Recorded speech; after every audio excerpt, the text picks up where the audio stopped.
విశాఖలోని ఎండాడ అలాగే రుషికొండలకు సంబంధించిన 2 సర్వే నంబర్లకు సంబంధించిన భూములను క్రమబద్ధీకరించాలంటూ జీవీఎంసీ కౌన్సిల్లో ఒక తీర్మానం చేసే ప్రయత్నంపై ఈరోజు సిపిఎం పార్టీ అలాగే ప్రజా సంఘాలు కూడా నిరసనలు వ్యక్తం చేస్తున్నారు. ఈరోజు గీతం యూనివర్సిటీ ఎదురు కూడా ఆందోళన చేస్తున్న వాతావరణం కూడా మనం గమనించవచ్చు. మేడం, ఎందుకు వ్యతిరేకిస్తున్నారు?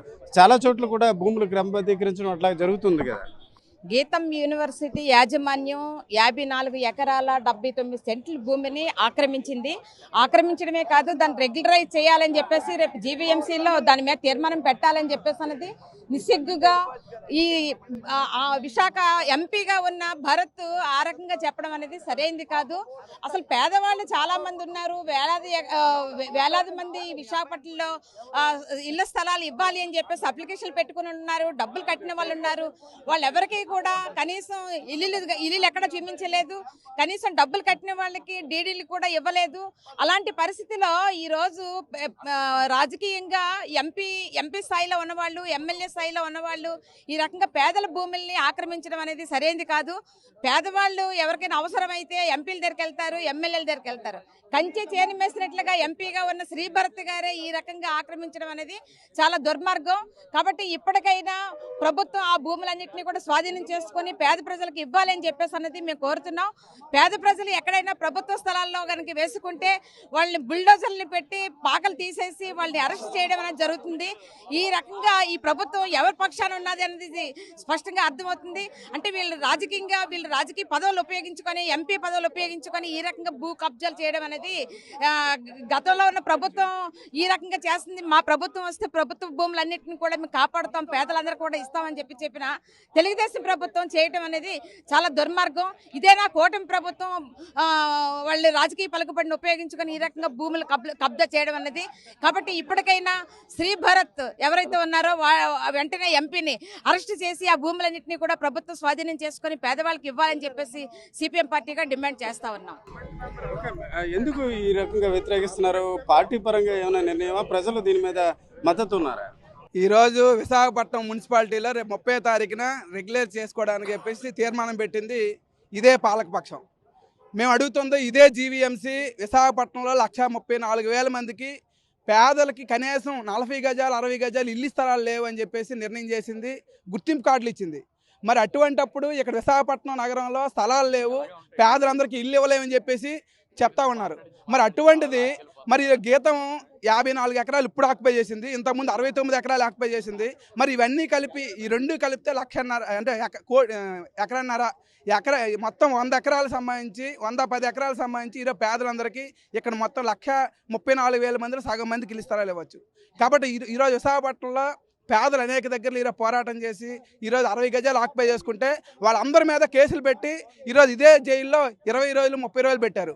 అంటే పేదలు ఆక్యుపై చేసుకుంటే ఒకటే, అక్కడి వరకు వెళ్ళిపోతారు. గీతం కానుకొని గీతం గేటు కొద్దిగా ముందు వెళ్తే తోపుడు బళ్ళు పగలగొట్టారు. ఎందుకు పగలగొట్టారంటే ఈరోజు వాళ్ళు ఆక్యుపై చేసుకుంటున్నారంట.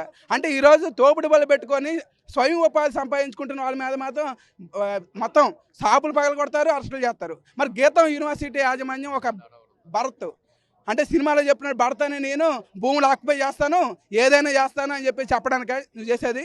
అంటే ఇది ఒక ఆదర్శంగా చూసుకోవడానికే. కాబట్టి మేము ఇప్పటికైనా చెప్తున్నాం, ఈరోజు కూటమి ప్రభుత్వం ఆలోచన చేసి పేదలకు పంచకపోతే మేము మొత్తం విశాఖపట్నంలో ఇల్లు లేని పేదలందరినీ పోగేస్తాం, మొత్తం ఆ భూముల మీద జెండాలు పోస్తాం, పేదలకు పంచుతాం, మీకు చేతకపోతే మేము పేదలకు పంచుతాం. అటువంటి పరిస్థితి తెచ్చుకోకుండా ఈరోజు కూటమి ప్రభుత్వం ఈరోజు ఆ భూములు పేదలకు పంచాలి. లేని పక్షంలో తప్పనిసరిగా దీన్ని పెద్ద ఎత్తున ఉద్యమం చేస్తాం. రేపు 30వ తారీఖున జరిగే కౌన్సిల్ దాన్ని కూడా అడ్డుకుంటామని చెప్పి తెలియజేస్తాం. ఓకే, చాలా కాలంలో మా ఆధీనంలో ఉంది కాబట్టి దీన్ని క్రమబద్ధీకరించాలని దరఖాస్తు చేసినట్టు వారు చెప్తున్నారు. అదే శుద్ధ తప్పండి. నేను తప్పు చేసినందుకు నన్ను శిక్షించండి అండమ్మా అనేసి నా స్వాధీనంలో ఉంది కాబట్టి ఆయన అంతటా ఆయన అంగీకరించాడు నేను ప్రభుత్వ భూమిని కబ్జా చేశాను అని. దాన్ని ఎవిడెన్స్ కింద తీసుకొని ప్రభుత్వం ఎందుకు ఆయన మీద కేసు పెట్టదని మేము అడుగుతున్నాం. ఈ రోజున ఎవరన్నా 40 గజాల స్థలం ఆక్రమించుకుంటే పేదవాడు ల్యాండ్ గ్రాబింగ్ కేసులు పెట్టి క్రిమినల్ చర్యలు తీసుకొని జైల్లో పెడుతున్నప్పుడు నేను 2005 నుంచి ప్రభుత్వ భూములు ఆక్రమించుకొని ఉన్నాను అని స్వయంగా భరత్ గారే చెప్తే ఆయన మీద కేసు ఎందుకు నమోదు చేయరని అడుగుతున్నాం. అంటే పేదవాళ్ళకి ఒక న్యాయం, డబ్బులున్న వాళ్ళకి ఒక న్యాయం అడుగుతున్నాం. రెండోది, గీతం భూముల మీద మొదటి నుంచి వివాదాస్పదం నడుస్తుంది. దాని ప్రభుత్వం భూమిని విపరీతంగా ఆక్రమించుకున్నారన్న వాదనలు వినిపిస్తూ ఉన్నాయి. కాబట్టి ఎలాగా ఈ 54 ఎకరాల విషయం ముందుకు వచ్చింది కాబట్టి మొత్తం గీతం తాలూకా భూముల మీద రీసర్వే చేయించాలి, ఒక ఎంక్వైరీ చేయించాలి, ఒక జ్యుడిషియల్ ఎంక్వైరీ చేర్పించి ఎంత భూమి ప్రభుత్వం ఇందులో ఆక్రమించుకొని ఉన్నాడో అనేది ఒక సిట్ అనేది వేసి దాని రిపోర్ట్ని వెంటనే బయట పెట్టాలని చెప్పేసి అంటున్నాం. అలాగే ఆయన ఇష్టం వచ్చినట్టు మాట్లాడుతున్నాడు, నా స్వాధీనంలో ఉంది అంటే నువ్వు స్వాధీనం చేసుకోవడమే తప్పు. ఓ పక్కనేమో నారా లోకేష్ గారు 99 పైసలకి ఎకరం కాదు మొత్తం ప్రభుత్వ భూములన్నీ ప్రైవేట్ వాళ్ళకి ఇస్తే తప్పేటి అంటున్నాడు. ఈయనేమో మా భూములు మాకు ఎందుకోసం ఎవరని చెప్పేసి అడుగుతున్నారు. మిమ్మల్ని అధికారంలో కూర్చోబెట్టింది, ప్రజాప్రతినిధులుగా ఎన్నుకున్నది ప్రభుత్వ భూములు రక్షిస్తారనా, ప్రభుత్వ భూములు మీరు ఆక్రమిస్తారనా అని చెప్పి మేము అడుగుతున్నాం. ఇదే న్యాయం అయితే ఆటవిక న్యాయం కొనసాగుతుంది. బలం ఉన్నవాడు, నోరున్నవాడు ప్రభుత్వ భూములను ఆక్రమించుకుంటాడు. వాడి మీద మీరు కూడా రెగ్యులర్ చేసుకుంటూ వెళ్ళిపోండి. అలాగే మేము ఇంకోటి చెప్తున్నాం, 30వ తారీఖున కౌన్సిల్లో స్పెషల్ ఎజెండా పెట్టారు. మేయర్గా పేలా శ్రీనివాసరావు గారు ఎన్నికయ్యారు. ఒక ఏడాదికి పాటు ఆయనకు అధికారం ఇచ్చినందుకు ఆయన గీతం భూములు 54 ఎకరాలని భరత్ గారికి నైవేద్యంగా ఇస్తున్నాడని మేము అడుగుతూ ఉన్నాం. కాబట్టి ఖచ్చితంగా ఈ ఎజెండాని కౌన్సిల్లో రద్దు చేయాలి. భరత్ గారు ఏదైతే తన నోటితో తాను అంగీకరించాడో 54 ఎకరాల భూములు మా స్వాధీనంలో ఉన్నాయని నిజాయితీగా ఆ భూములన్నీ తిరిగి ప్రభుత్వానికి స్వాధీనం చేయాలి.